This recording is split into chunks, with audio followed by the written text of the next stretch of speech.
some of the people that say similar stuff around being spiritual and letting go and having faith and really trusting, quote unquote, the universe.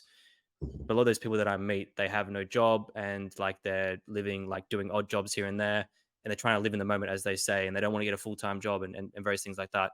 That's just one definition. I'm not saying you have to get a full-time job.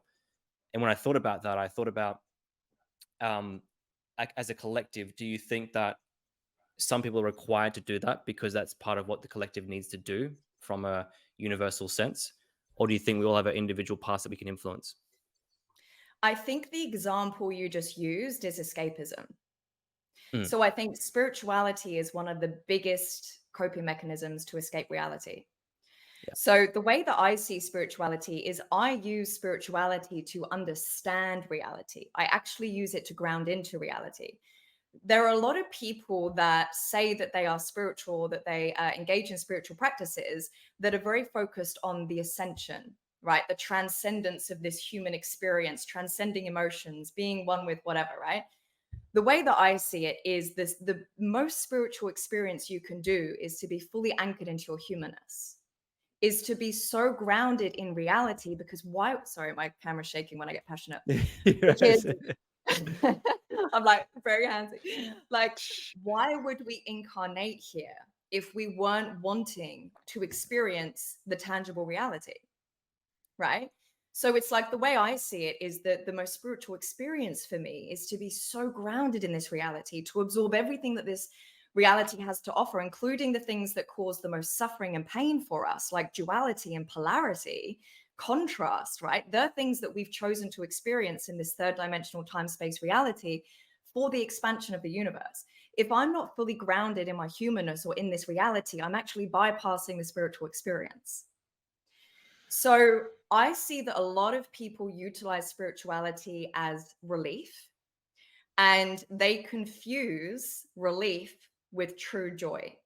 So a lot of people, and the thing is, everyone has a different life path. So for some people, going from festival to festival, that might be their purpose. Like that might be their purpose. Maybe that's how they spread love. Maybe that's how, because your purpose isn't what you do, it's who you are. Right. And that comes through the way you talk, like the micro moments, the macro moments. It's so many different things. Um, so that might be the case for some people, but there is so much confusion around like spirituality and like actual spirituality. So that's what I would say with the example that you've used. Now, something else that I want to bring into this conversation, I actually spoke about this last night, is that a lot of spiritual teachings aren't necessarily matching the current collective consciousness.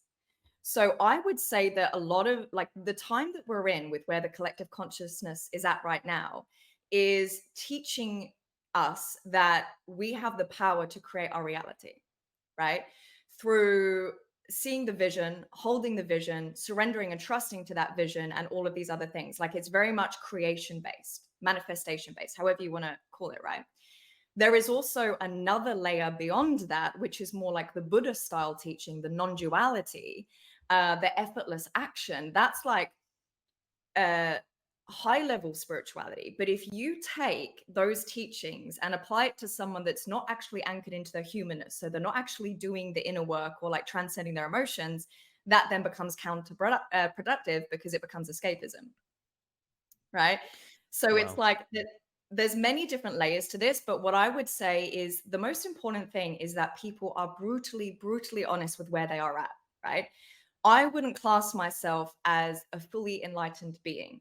So I'm not at that stage where things just happen effortlessly and there's no conscious thought behind what I want to create. I'm still in the situation where I consciously create my reality as well as allowing it to happen. But I often create my reality through my thoughts, what I seed into my vortex. Whereas there are people that exist that create their reality based off of effortless action. Like Michael Singer, who wrote the Surrender Experiment. He's a great example of that. Eckhart Tolle. The Like, untethered there are soul. yeah, like there are people that exist that are at that level. I'm just not at that level. You might not be at that level. Like our next door neighbor might not be at that level. So it doesn't matter what level you're at. The most important thing for me is that you're incredibly honest so that you're applying the teachings that best match where you are, where you're at and what you need. Thanks for watching this clip of the Getting Mental podcast. If you like this clip, Check out the full episode here or more clips here.